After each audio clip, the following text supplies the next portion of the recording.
ovako divna publika do sad istrpljiva.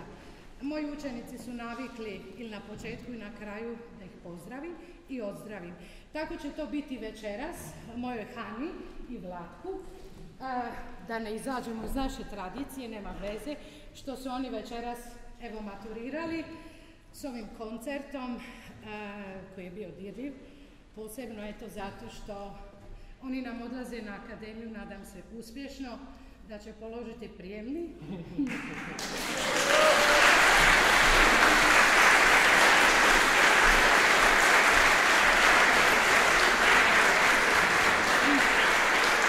Ja vam samo želim zahvaliti dragom kolegi Zoranu Veliću,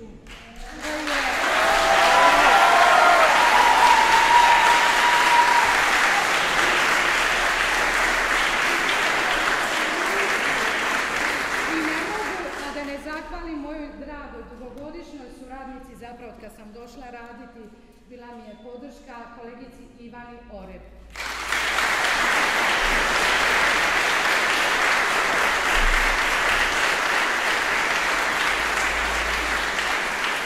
Koja je također puno nam doprinijela tijekom našeg zajedničkog rada, mukotrpnog i onog lijepog, i prilikom osvajanja divnih nagrada. Ivana, hvala vam od srca.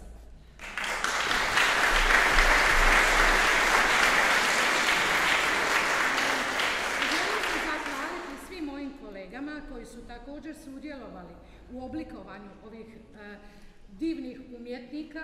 Dakle, nije samo pjevanje kao pjevanje dalo ovaj rezultat. Kažem da je svaki predmet u glazbenoj školi bitan. I na kraju, ne manje bitna, za nas naša velika potpora naše škole, naša ravnateljica Vesna Alebić, hvala lijepa.